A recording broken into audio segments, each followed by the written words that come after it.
खुलुमबाय रायजो राजा नोंथांमोन रामचियारी क्रिएटिव आयदा चेनेलाव नोंथांमोनखौ बरायबाय।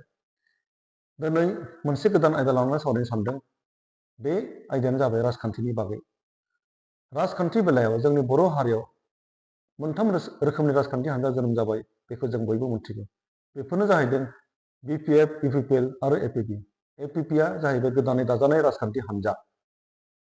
जों मिथिगौ जोंनि हारियाव खौसे गैयाब्ला, जों जुदि गावनानै थायोब्ला जोङो माइनरिटि जागोन राजखान्थि बेलायाव, आरो जों जुदि माइनरिटि जायोब्ला जों लोरबां जागोन, आरो जों लोरबां जायोब्ला गुबुन राजखान्थि हान्जाफोरजों जों गादब जागोन।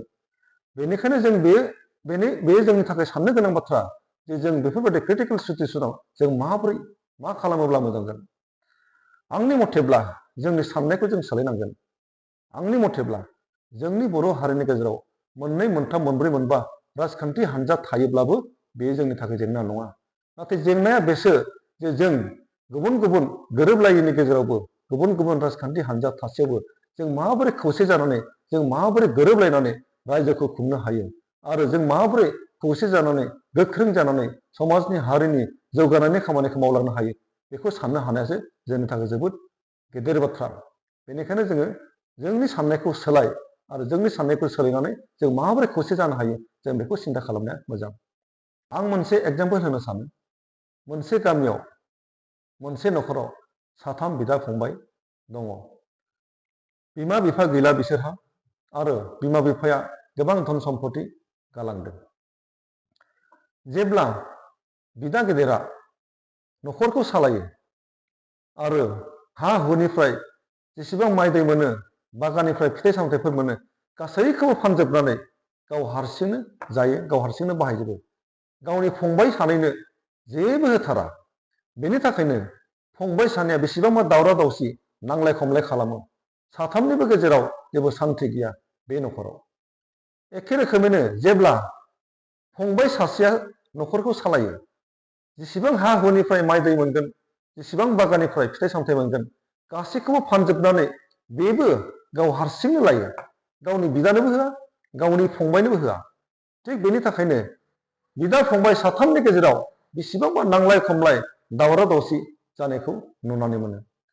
थिग बेफोरबादिनो जेब्ला बिथांमोननि बिदा फंबायनि गेजेराव बिराद नांलाय खमलाय, दानलायहां सुलायहां खालामनाय जायो, असान्थि जायो, गामियावबो असान्थि जायो, अब्ला गामिनि मानसिफ्रा बे न'खराव दावराव दावसि जानायफोरखौ सिरियै खोनासंनानै थायो, सिरियै नायखोमानानै थायो। नाथाय बिथांमोनखौ थांनानै जेबो मदद खालामहैया। बुंलायोसो गामिनि मानसिफ्रा, मालाय गावसोरनि न'खरनि बाथ्रा, गावजों गाव नांलायदों खमलायदों, जोंलाय माथो खालामनो, जोंलाय माथो बुंनो होननानै बिथांमोना जेबो मदद खालामहैया, सिरियै नायनानै थायो आरो सिरियै खोनासंनानै थायो। मा बे जोंनि गामिनि जौगानायनि सिनायथि? न'खर मोनसेयाव दावराव दावसि जादों, बुलाय सोलाय जादों, जुदि थैलायोब्ला गामिनि मानसिफ्रा मोजां मोनगोन। जुदि दानथारनाय बुथारलायनाय जायोब्ला गामियाव असान्थि जागोन, न'खराव असान्थि जागोन। बेफोरखौ गामिनि मानसिया नायनानै थानाया मोजां नङा। बिथांमोनखौ मदद खालामना जानाया मोजां जागोन। आरो बेसो सिभिलाइजेसननि मोजां गामिनि मोनसे सिनायथि जागोन। दानिया फैदो, मोनसे गामियाव मोनसे न'खरनि बेफोरबादि दावराव दावसि असान्थि जानायखौ माबोरै समाधान खालामो? बेखौ समाधान खालामनो गोनां जायोब्ला गामिनि गासैबो रायजो राजाफ्रा आरो गामिनि आफादा बै न'खराव थांनानै बिसार खालामनांगोन, नायबिजिरनांगोन, मा जामारदों, मा खालामारदों, गावजों गाव मानो नांलायदों, गावजों गाव मानो असान्थि, गावजों गाव मानो बुलायदों। बेखौ रायजोनि मानसिफ्रा बे बिदा फंबायखौ सोंलुनानै बे बिदा फंबायखौ बुजिनो नाजानांगोन, मानो नांलायदों। बै बिदा फंबायखौ बुजायनो नाजानांगोन जे बिमा बिफानिफ्राय होलांनाय जि सम्पतिनिफ्राय इनकाम, बेखौ गावजों गाव समानै अनलायनानै, समानै रानलायनानै जानांगौ। अब्लासो खौसे जानो हागोन, न'खराव असान्थिनिफ्राय रैखा जानो हागोन। बेफोरबादिनो गामिया जेब्ला बुजायहैगोन, 100 जन न'खरनिफ्राय 100 जन मानसिया साथाम मानसिखौ बुजायोब्ला, बे साथाम मानसिया गामि आफादनि बाथ्राखौ, बे रायजो राजानि बाथ्राखौ मानो लाया जानो? लागोन, मानिनांगौ जाना फैगोन। अब्लासो बै न'खराव बिदा फंबाया बुजिलायनानै नांलायनाय गैयै जाब्लासो सान्थि जागोन। अब्लासो गामियाबो सान्थि जागोन, आरो बै न'खरा आलो गोजोन गोरोबलायनानै रायजो जानो हागोन। बेफोरबादिसो सलुसन जानो हागोन। दानिया फैदो रियेल लाइफ सिटुएसनाव। बर' हारिनि गेजेराव मोनथाम राजखान्थि हान्जा दङ बेखौ हमनानै लादो साथाम बिदा फंबाय। दानिया देरसिन बिदाखौ हमनानै लादो BPF, नैथि बिदाखौ हमनानै लादो UPPL आरो दुइसिन फंबायखौ हमनानै लादो APB। जोंनि समाजाव बेफोरबादि रुल गैया जे मोनसे न'खराव सासेल' हौवासा थानांगौ एबा बेबायदि रुल गैया जे सानैल' हौवासा थानांगौ। बेबादि रुल गैया जे साब्रै साबा बा बुरजा बिदा फंबाय थानो मोना। बेबादि बाथ्रा नङा। जोंनि न'खराव गोबां बिदा फंबाय थानोबो हायो। जों खोनानोसो मोनदों मोनसे न'खराव बुरजा बिदा फंबाय थायोब्ला न'खरा गोग्गोम जायो आरो बे न'खरखौ सुथुरफ्रा गाग्लोबनो हानाय नङा। बेनिखायनो जों साननो हायो जे मोनसे न'खराव सान्थि थानोब्ला बै बुरजा बिदा फंबायनि गेजेरावबो सान्थि जानो हागौ जुदि गोरोबलायनाय थायोब्ला। आरो मोनसे न'खराव सानैल' बिदा फंबाय थायोब्लाबो सान्थि गैयाबो जानो हागौ। बेसेबांबा नांलाय खमलाय जाबायबो थानो हागौ। बेनिखायनो बाथ्राया जाहैबाय गोरोबलायनो रोंनाय, बिदा फंबाय अनलायनो रोंनाय, गावजों गाव मदद होलायनो रोंनाय, बेसो गिदिर बाथ्रा। जोंनि गेजेराव मोनसे न'खराव बिदा फंबाय बुरजा थानाया जेबो प्रब्लेम नङा। जों गोरोबलायनो रोंनायासो प्रब्लेम। एखे रोखोमैनो राजखान्थि बेलायाव नायदो, जोंनि हारिनि गेजेराव मोननै मोनथाम मोनब्रै मोनबा राजखान्थि हान्जा थायोब्लाबो बे गेदेर जेंना नङा बा बे गेदेर बाथ्रा नङा। बाथ्राया जाहैबाय जों गोबां राजखान्थि हान्जा थायोब्लाबो जोंनि हारियाव गोरोबलायाब्लाबो जों माबोरै गोरोबलायनानै जों माबोरै खौसे जानानै जों रायजोखौ सालायलांनो हायो, जों समाजनि जौगानायनि खामानि मावनो हायो, बेखौ रोंनायासो जोबोद गिदिर बाथ्रा। बेसो साननो गोनां बाथ्रा।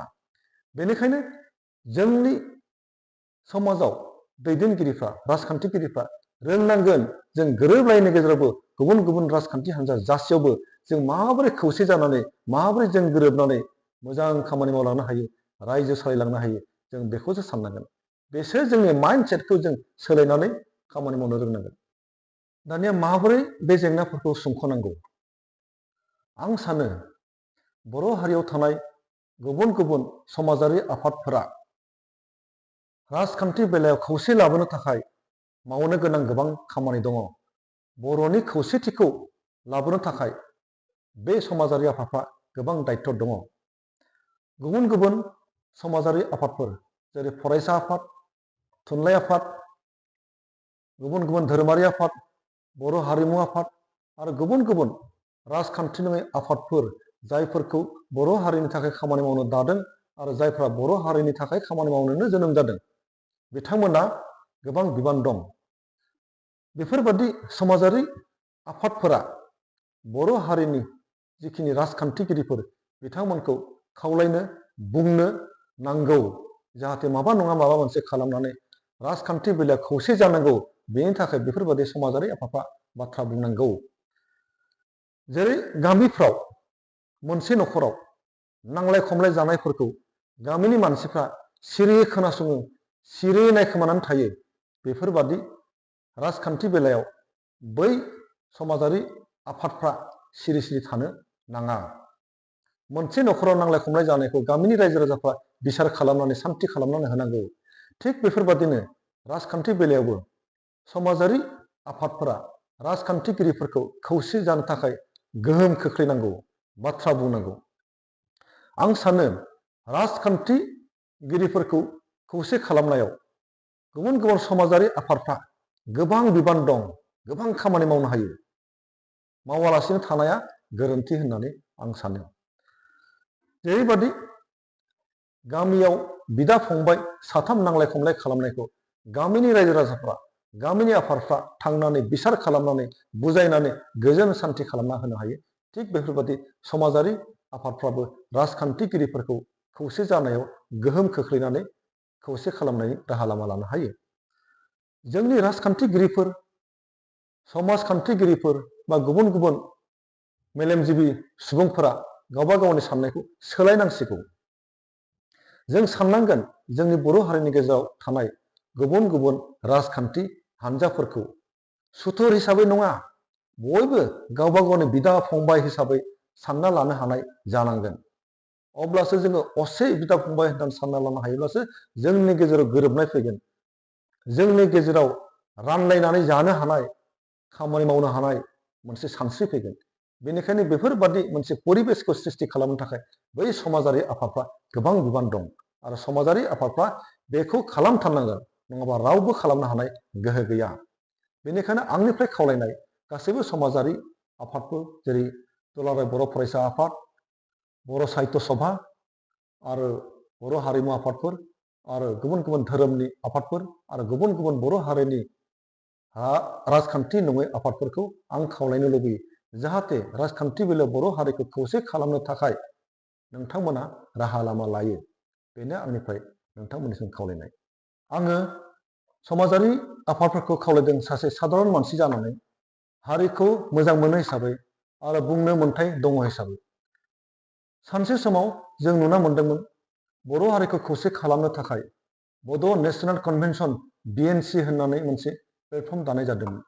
थिग एखे रोखोमैनो बेफोरबादिनो माबा मोनसे कमन प्लेटफर्म दानानै बर' हारिनि दैदेनगिरिफोरनि गेजेराव सावरायबाय थानायखौ खालामोब्ला सानसे नङा सानसे खौसे जानो हागौ होननानै आं सानो। बेनिखायनो नोंथांमोनखौ खावलायो जाहाथे बेफोरबादि माबा मोनसे इनिसियेटिभ लायो। आंनि बे आयदानि सायाव सावरायनायखौ नोंथांमोना मोजां मोनदोंब्ला साबस्क्राइब खालाम, शेयार खालाम आरो माबाफोर बुंनांगौ दङब्ला कमेन्ट्सआव लिरनानै हर। नोंथांमोननिसिम गोजोननाय थाबाय। खुलुमबाय।